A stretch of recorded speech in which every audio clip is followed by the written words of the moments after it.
bersama, baik itu masalah infak ataupun masalah total penghimpunan untuk Bajnas Kabupaten Ciamis.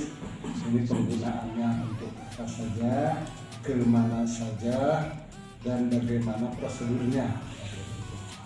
Nah, sebagaimana kami juga kemarin waktu dengan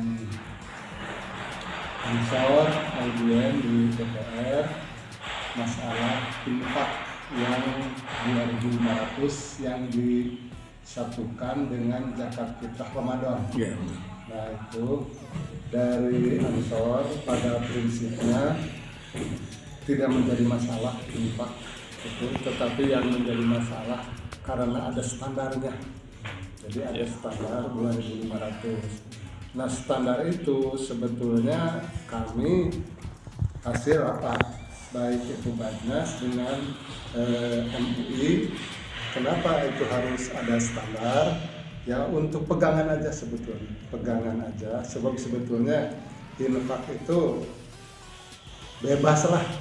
Dan di standar juga yang 2.500 itu mau infak boleh, enggak juga enggak apa-apa. Artinya bebas masyarakat untuk mengelola infak. Cuman pada saat itu Bajnas membuat edaran standar untuk infak yang disatukan dengan zakat fitrah Ramadan itu 2.500 dengan rincian yang 2.500 itu 500 untuk DKM pengumpul, 500 untuk UPJ desa, 500 untuk UPJ kecamatan, Rp1.000 disetorkan ke Bajnas.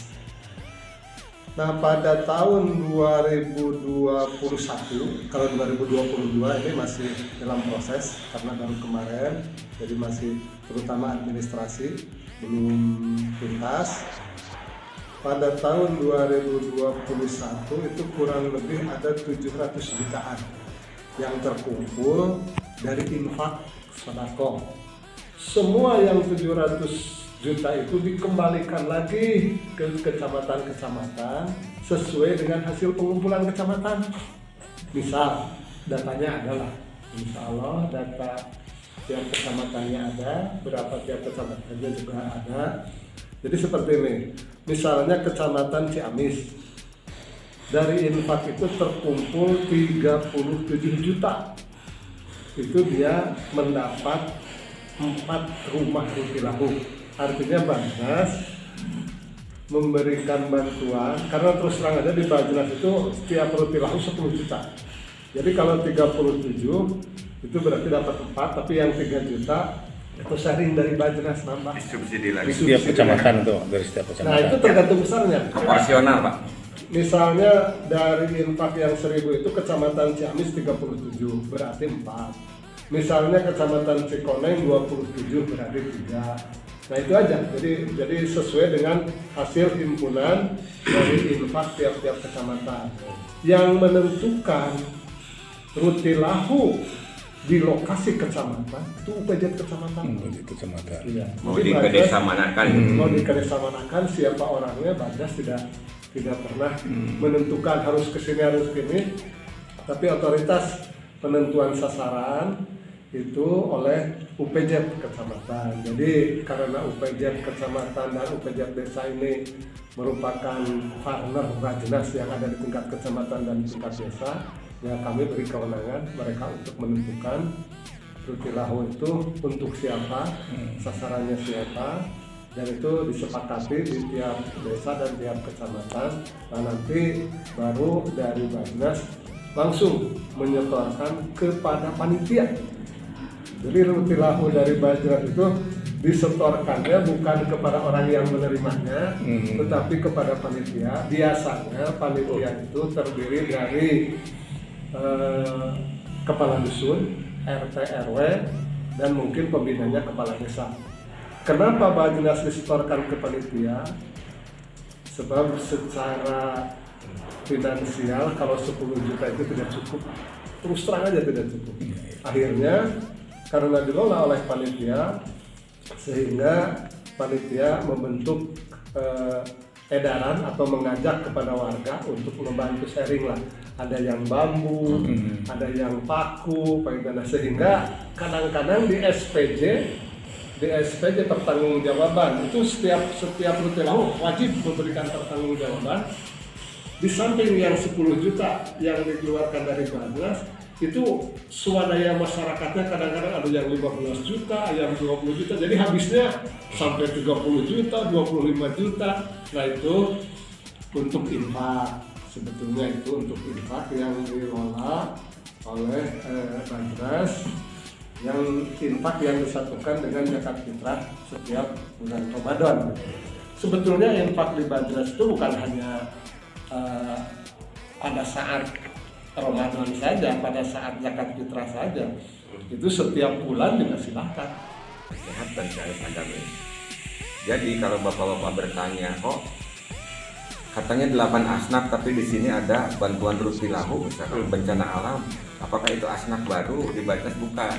Pak, mungkin untuk lebih jelas asnaf itu apa, itu seperti apa? Asnaf itu pihak-pihak yang sudah ditentukan oleh agama yang berhak menerima zakat, gitu ya.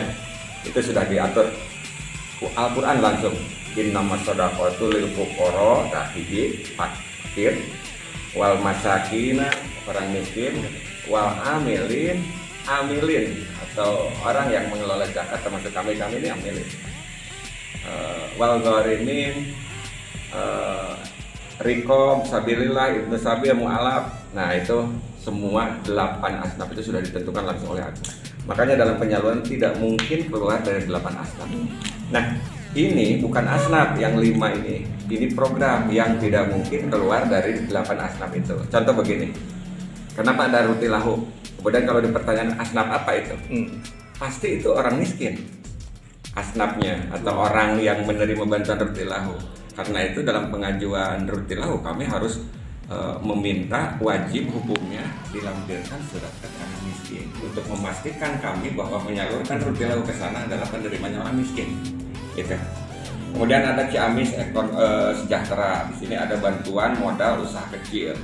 Juga ini pasti orang miskin yang menerima bantuan kami.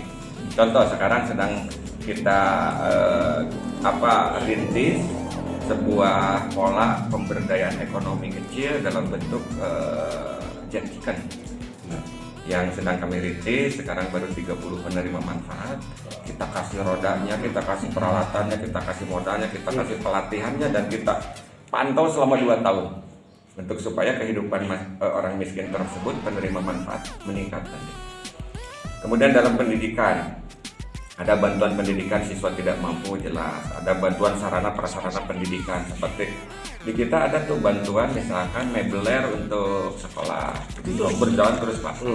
Cuma yang mengeluarkan dalam hal mebeler atau penunjang pendidikan itu keluarnya dari UPJ Kemenag. Dari mana UPJ Kemenag? Kan Kemenag setor 100% di Basnas. Kemudian kami kembalikan 40% di sana kan, yang tadi saya sampaikan. Ya, yang dari 40% itu ada di antaranya di UPJ Kemenag bantuan sarana dan prasarana keagamaan. Terus itu berjalan Pak. Banyak sekolah yang sudah menerima dari UPJ Kemenag yang notabene adalah itu penyaluran dari Basnas. Ya, selanjutnya dari di bidang kesehatan, Ciamis Sehat ada bantuan pengobatan kesehatan. Ini yang paling sering terjadi di lapangan. Miskin yang tidak punya fasilitas KIS, BPJS dan lain-lain perlu berobat, dan itu bisa dibantu oleh Basnas. Kita bantu minimal 1 juta untuk biaya berobat. Yang paling besar penyerapannya selalu di bidang keagamaan, Ciamis Agamis, karena ya terkesan begitulah Pak, pengen memargi dana zakat.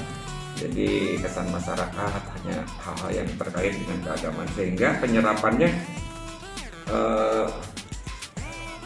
keagamaan lumayan tinggi. Yang Agamis hampir 2 miliar.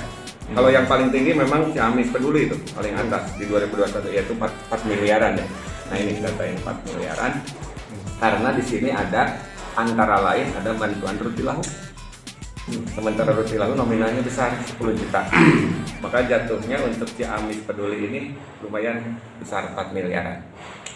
Masyarakat banyak yang minjam ke Bank Emok, apa Iya. bisa mengcover nggak dari Bajnas gitu? Nah, sementara Kalau riba Pak Dut, iya, ya. sementara ini kita belum langsung menangani karena pertama Pak ini Iya, Bajnas ini bukan lembaga keuangan. betul betul. Sehingga ketika kami mengeluarkan uang itu tidak boleh ada yang harus kembali atau dibayar gitu ya. Sekali mengeluarkan. Betul. Nah, di sini ada dalam bidang ekonomi, di samping bantuan modal usaha kecil seperti yang tadi dalam bentuk chicken, dalam bentuk domba, kambing ya, Iya, iya. yang sekarang sedang dikembangkan di Handap Herang tuh, angget, pengembangan kambing perah, kemudian dan lain-lain, itu sifatnya langsung memberi, jadi bukan meminjam. Hibah, ya. Iya. Adapun di sini yang B ada Kordua Hasan. Kordua Hasan itu dulu pernah kita lakukan begini. Ini nih pelaku-pelaku dagang, pengusaha perdagangan di sekitar itu pernah kita modali semua. Tapi tidak diberi pinjaman dari kita. Kita kasih ke BMT Mitra Usaha nih untuk memodali pada PKL di sekitar IC. Jadi mereka minjamnya ke sana. Lembaga lagi. Jadi diregulasi Iya, oleh iya. BMT. Iya, iya, BMT. Ini kalau ada pertanyaan apa sih Kordua Hasan gitu ya. Nah, selanjutnya di samping langsung dari Bajnas kita selalu mendorong UPJ desa untuk menangani Bank Emok itu. Contoh kemarin Iya. minggu yang lalu saya diundang ke desa Sukamaju Jawa Betik. Jauh Wah, lebih. banyak sana Pak. Wah, luar biasa. Dugi Kang Syuting. marah besar Pak Kades tanya. Apa teu suka teu ridho masyarakat orang ayeuna mereka kieu jadi gitu gara-gara Bank Emok. Nah, salah satu jalan keluarnya Pak Abdi Iya. melalui UPJ desa. UPJ desa diaktifkan Pak Abdi. Nanti besar atau kecil terhimpun dana dari masyarakat. Salah satunya kita orientasikan surat tadinya. Sedikit demi sedikit kita akan selesai masalah. Coba urusan Bank Emok ini tidak hanya bisa diselesaikan ku gogorowokan atau ku banner, Iya. tapi harus ada aksi nyata, Harus, betul nggak? betul. Jalan keluar yang real. Main sweepingnya Pak. Nah, Main sweeping. itu bisa main sweeping gitu. Nah, makanya kami berjalan keluar. Yuk, di ayeuna orang aktif ke UPJ. Nah, alhamdulillah kemarin tos launching, tos launching gitu untuk gerakan infak. Nanti hasilnya, yuk orang gunakan untuk mengatasi berbagai permasalahan masyarakat. Kapan tes itu ulah duka ke Bank Emok tapi nanti selesaikan oleh UPJ. Nah, ini sudah berjalan di beberapa desa Pak. Kala ini. Jadi tidak langsung dari Bajnas, tapi Jadi ada diselesaikan lembaga lain di gitu ya? tingkat UPJ. Ini dalam rangka membangun kemandirian desa Pak. Sebagaimana visi Kabupaten Ciamis, mantapnya kemandirian sejahtera untuk semua. Salah satu cara yang paling efektif adalah menghidupkan atau memberdayakan keberadaan UPJ di desa. Kalau UPJ desa aktif, insya Allah Pak, dana besar akan terhimpun di sana. Ayeuna upami bade ningali